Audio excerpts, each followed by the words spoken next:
We're going. Hey, Kris Dunn here. I'm with William J. Tincup. This is like the annual shoot for what happened at HR Tech Vendor 4. We don't care about the content, right, William? There was content? I think there's content somewhere up there.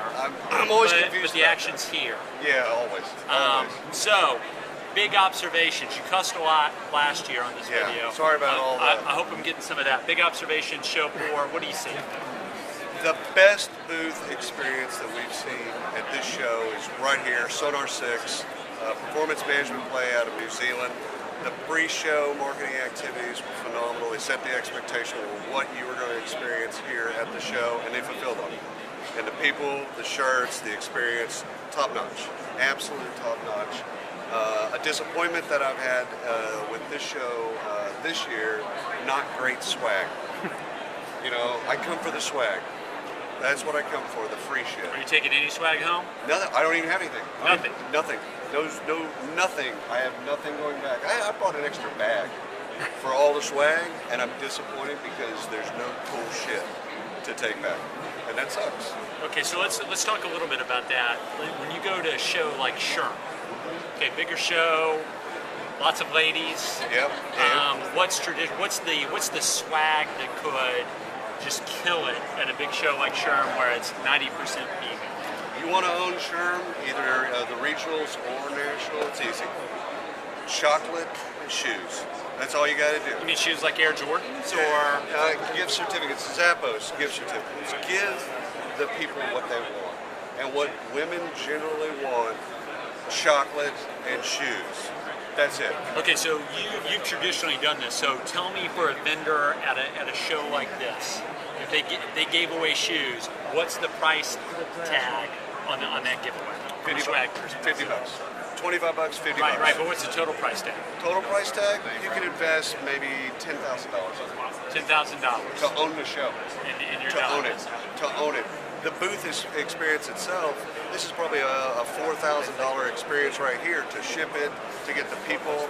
You're probably just with this booth experience alone, not even doing it with some of the really fancy booths, you're probably doing it with a $15,000 investment no matter what. So, why not own it? If you're going to go to a show, if you're going to attend a show, which is a terrible demand generation activity, I would tell you. But if you're going to go Bill Kudik's going to love you for that. No, it is. It's horrendous. But I'll tell you what, the guys at Sonar 6, and I'm not shilling for them, not on the payroll. Here's what's going on. They come here to actually, not on the payroll. They come here to experience the rest of the show, okay? To check out the sales talent, to partner with people, okay? And they come here to create some momentum around their brand. That's why they're here, to sell shit. They won't sell anything here. That's fucking retarded. But they will create momentum around their brand. All right, for sure. All right, so shoes or chocolate at SHRM. Shoes or chocolate. So if a vendor at HR Tech next year wants to knock it out with the giveaway, what's the giveaway that blows everybody away and gets people running to something other than a cardboard box?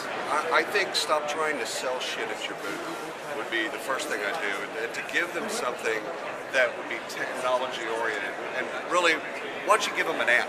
A thin app of what you do for a living. So if you're a workforce analytics play, create a thin app, Droid, iPhone app, etc., and then just give it to them. When they come up, charge their phone for them, drop an app on their phone, and then say, hey, fucking how can we help you? And stop trying to sell them shit that they don't need. That's why people have a terrible experience in an expo, or they avoid it altogether. What if I'm like the employee, 800 line where I call in and something's gone terribly wrong in my life? What would the equivalent of that giveaway be? Would it be a thin app that kind of diagnoses my condition? Yeah. Actually, there's a company, Adam, literally they take you through an app where they diagnose you're bipolar. Yeah, Boom. You're bipolar. You need to get some meds. Let's be honest. William J. Tincup, you got anything else? No, it's been a wonderful show. I'll tell you what, I'm really excited. Next year it's in Vegas. Plan for that shit. Next year in Vegas, Mandalay Bay, I believe. The date's already on the homepage of HR Tech. One thing I would tell you, everyone that watches this video, the blogging community, the social media community, this conference did it right. All of the pre-show activities, all the hashtag. I can't wait for Josh Letourneau to do some analytics around a hashtag, right? Social network analysis, Yeah, I right? would so he's love gonna go to see see who that. the monsters are. I'm gonna That's s- coming at Fistful of Talent, by the way. I'm gonna say that, Josh Letourneau. yeah, A tall guy. He's like this tall, a mountain of a man. Let's serious. I'm a mountain of a man. but a smart man. Oh God, way too smart. Actually, he's gonna dumb his shit down. He doesn't have dumb as shit now. So I can't wait to see the analytics, but I believe we're going to be over about 15,000 tweets in a 3-day period, and it's great content. And I think that getting social media folks to come here, tweet, participate in the show, I think this is great. All right, WJT. Thanks as always. Thank you. Fistful of Talent, WJT, together again.